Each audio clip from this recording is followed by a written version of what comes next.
columns of what they call the Great Face of Staffa. And the smooth rock is the volcanic ash.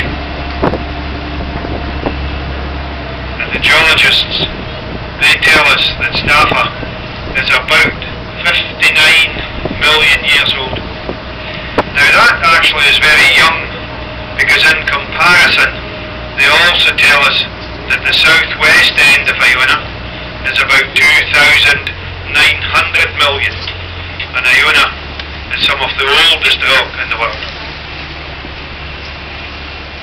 The small cave is the boat cave, and that's only accessible by small boat on a good day, like today.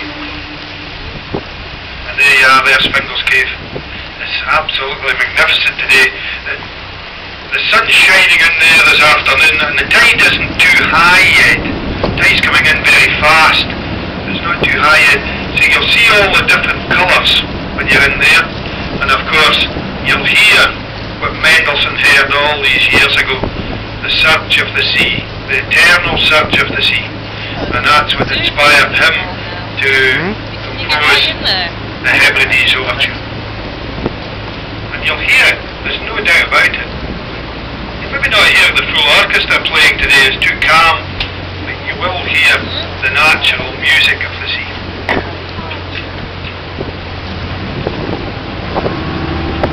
...230 foot long, 60 foot high and 50 foot wide, Fingal's Cave, named after the legendary Irish giant Fingal.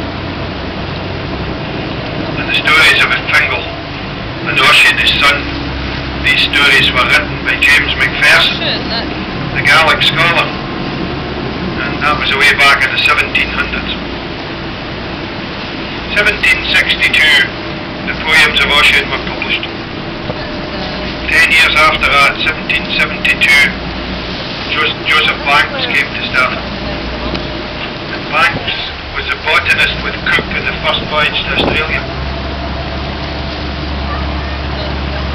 In Banks' journals he wrote all about this island, and that's the first written factual account of Staffa, Joseph Banks. Before that it was all mythology, Macpherson. Well, maybe it wasn't mythology, but they reckon it was. Staffa is the same rock formation as the Giant's Causeway in Northern Ireland. That's the basalt column. When you walk in the columns, you'll see they're nearly all 5 or 6 sided and freestanding. And today the island is owned by the National Trust for Scotland. And they look after it for the nation. It's hard to believe, but yesterday afternoon at this stage, the waves were washing up onto the pathway. You see the handrailing along the bottom of the cliff. Folk to get into Fingal's Cave yesterday had to wait until the waves had moved away back and then get across the wee gap there. But that's the pathway, so you stay below the cliff to get into Fingal's Cave. And just inside the boat there's a small alcove in the cliff wall, and that's the wishing chair.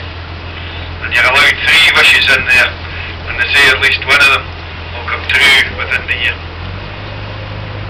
With a try. There's 2 bits of yellow tape on the hand railing beside the wishing chair. That's how you know that's how you find the wishing chair. So once you get off the boat, you stay below the cliff to get to Fingal's Cave. And if you want to see the top of the island, then you go up the stairway onto the top.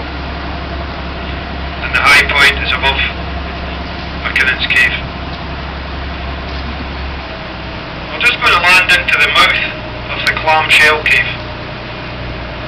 So wherever you go on Staffa this afternoon, do be very, very careful. Just do go with caution.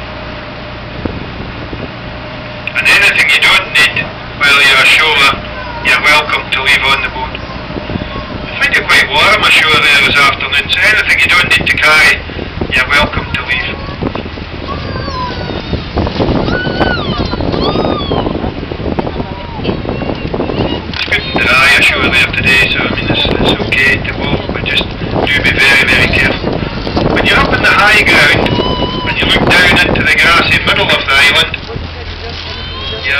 see the only substantial ruin of a house that's left, and that dates from about Mendelssohn's time.